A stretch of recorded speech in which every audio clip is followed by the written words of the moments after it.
Hello everyone, welcome again to Stringcraft with Emma. Today we're going to work on a friendship bracelet like this. This is my second level. It's just a stripe.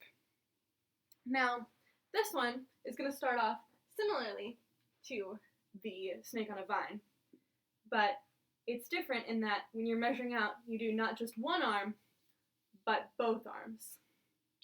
So make sure you have enough string to really have enough string to do all of those knots. Because if you'll look, it looks like a lot more tiny little knots. Anyway, you get all three of those strings measured out to the same length. That's again the length of both of your arms.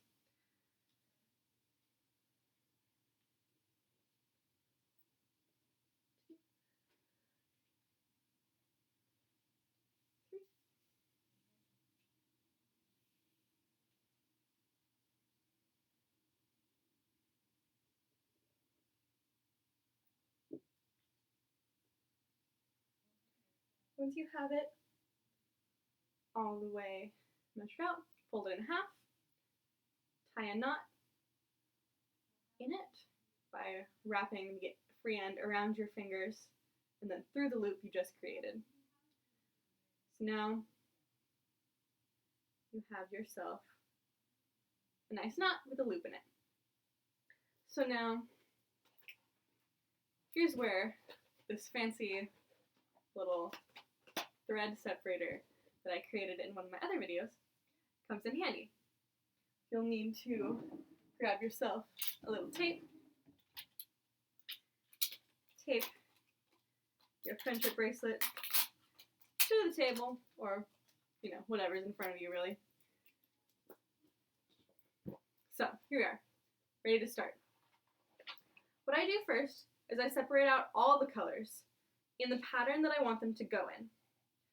So if you look here, I started with pink on this end, and then I went to light yellow, and then I went to orange, and then I went to pink, yellow, orange. So that's the order that I want my strings to go in now.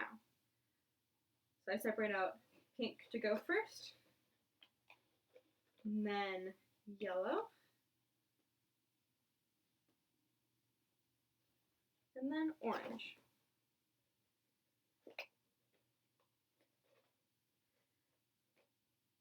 And then pink, and then yellow, and then orange. So now, the great thing about this pattern is that that is the order that my stripes are going to go in. So you don't have to go 1, 2, 3, 1, 2, 3 with your colors. I could go pink, yellow, orange, orange, yellow, pink if I wanted. That's up to you.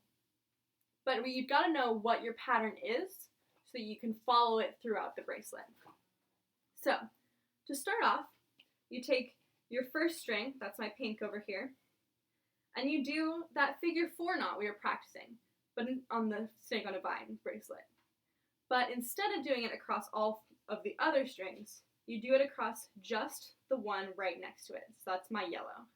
So you do a figure 4, pull it up, then you do it again, figure 4, pull it tight, pull it up. Now you set aside the string you were just making knots on, that's my yellow. And you go into the next string, my orange, taking this pink string again, and you do a figure 4 knot on the orange string, twice. So you set that orange one aside. Now you go to the next string in line, that's my pink string. You do a figure 4 knot, and a figure 4 knot. So what I'm doing is I'm going across all of my strings, doing 2 figure 4 knots on each string, all with this pink string. So now, on my last string, I finished the row, and I set the pink string next to the others. It's now the last string. And I pick up the first string again. My yellow string, and I go across, doing 2 figure 4 knots on each string.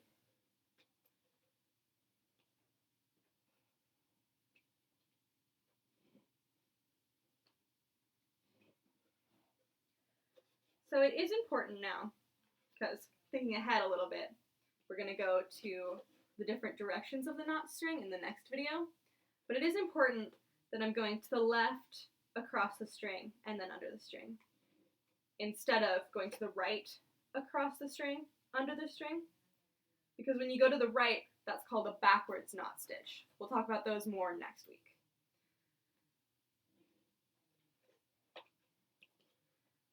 But this really is the essence of the stripe bracelet.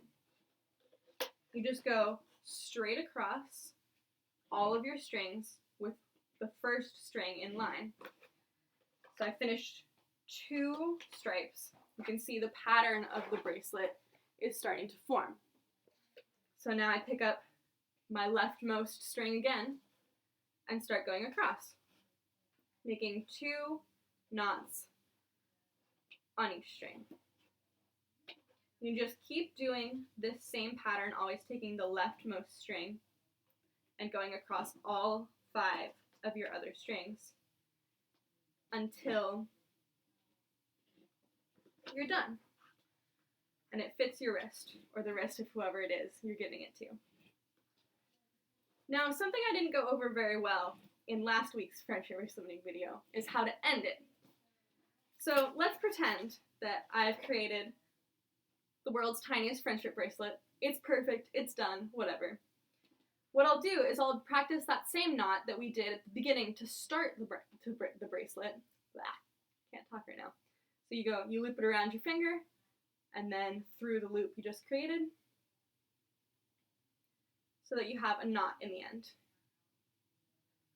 So then if it's my example bracelet, you can see that's that same knot I've created there. You have a couple options for putting it on. You can put it on like this, so that you just loop the free end through the loop at the beginning. Just like loop the knot through a couple times. It looks like this. This is a nice way if you want to be able to take the bracelet on and off super easily, but it does fall off sometimes that way. Other options include you can knot it on your wrist. Then it's kind of hard to take off, but it sure isn't falling off.